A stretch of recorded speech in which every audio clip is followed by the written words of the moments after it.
you awake? I thought I heard you get up. Yeah, I'm awake. Sorry, I just can't sleep. Are you thinking about him? Yeah, a bit. You should get back to sleep, my love. I'm fine. No, it's okay. What else is on your mind? I don't know. It seems weird, but I had one of the most vivid dreams of my life. I saw a fox on a snowy mountain, just looking confused and worried. Those eyes. I can't get those eyes out of my head. She was running in the windy snow, looking for something. Do you think it has to do with you and what's been going on? I don't know. It was just a dream, Rachel. They're not meant to make sense. A lot's happened the past couple days, that's all. Well, if you're not going to sleep anyway, you should tell me. I want to hear. All right. So, not far from her home, she followed that path to something unexpected.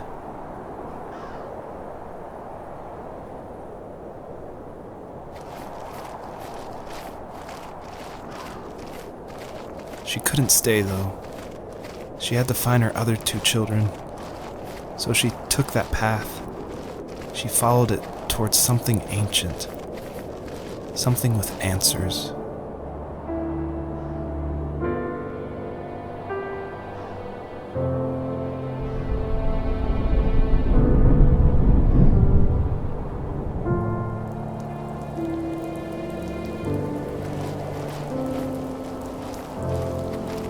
The fox looked high and low, searching for any sign of her cubs. Points of light showed the way to this ancient tree. It was as if each one had a story to tell, all their own. The land was trying to tell my story, too. I felt like I was right behind her the whole time.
Wasn't he like a lumberjack?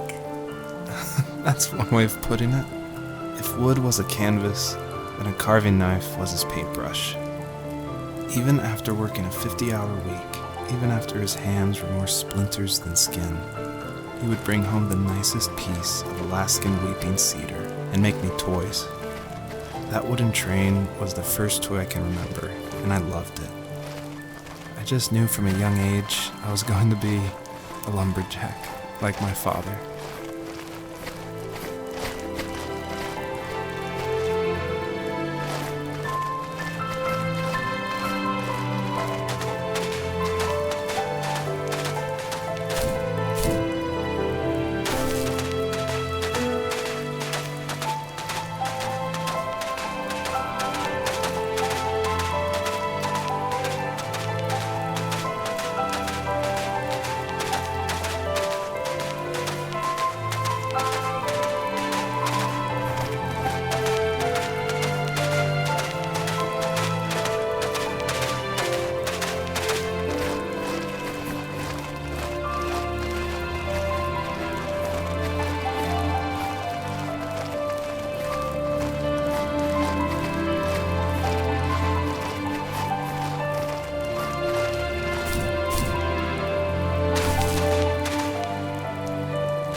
As a kid, did you ever do show and tell in your class? Yeah, I think I only did it once, when I was in the 4th grade. You know how my life was around then. I wanted to show my class what helped pass the time and distracted me, so I brought a dozen paper cranes I had made. I think I told everyone how badly I wanted to be a bird and fly, embarrassingly enough. Don't be embarrassed. Every kid wants to fly. For me, it was another toy from my dad, a wooden boat. I remember guarding it so carefully in my hands as I walked into class. When I sat down, a group of boys immediately made fun of it. They asked which trash can I found it in, or why an ugly log was my favorite toy. When I got up, I didn't even want to tell them my dad had carved it. I said it was a joke gift my friends had given me. Kids can be so cruel. Some of them are. I shouldn't have let them get to me, but it did. It's amazing we bounced back at all.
My teenage years were full of sketching, angst, and trouble.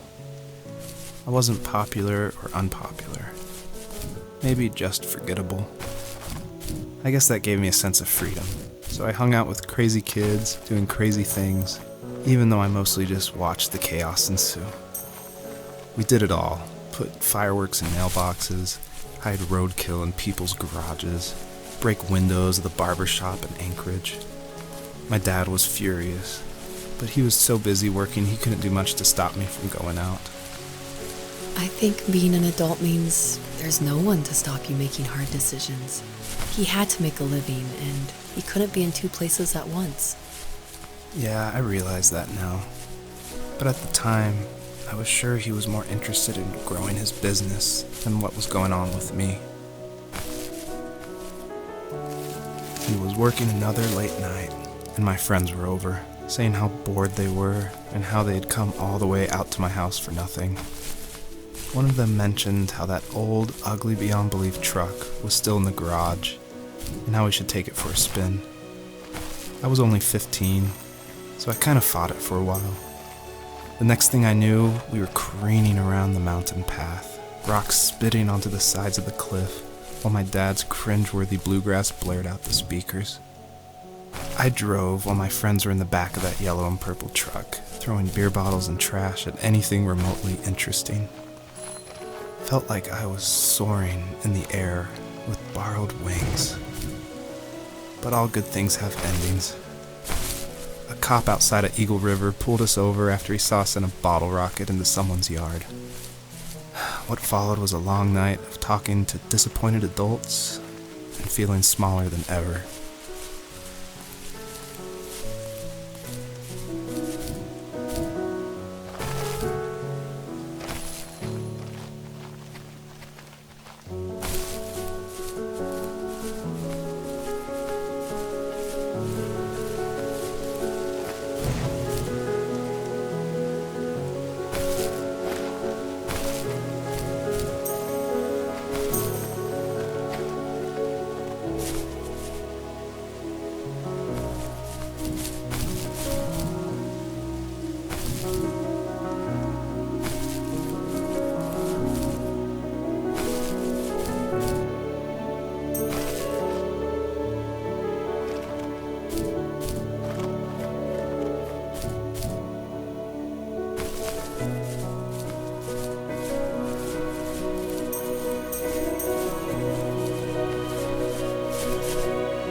My friends would laugh about that night and talk about how crazy it was, and I laughed along, pretending it didn't bother me.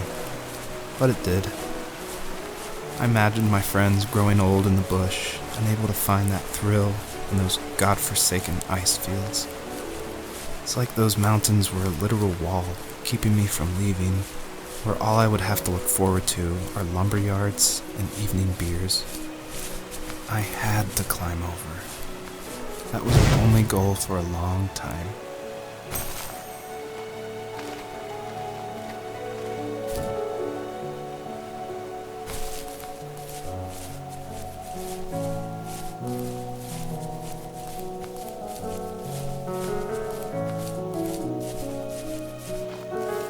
If there was some way I could take my love of drawing and turn it into a way of escape, nothing would make me happier. I wanted to create instead of tearing trees down. I wanted to move to the lower 48, not because I hated it there in Alaska, but I hated the idea of it. It's like all of that spite inside me had created this monster which followed me around my whole teenage years. I put so much energy into doing what others didn't expect of me. Why did I do that? There's one fact you're forgetting, though. If you didn't have that fire in you, we probably would have never met. You're absolutely right. Maybe the destination is all that matters in the end.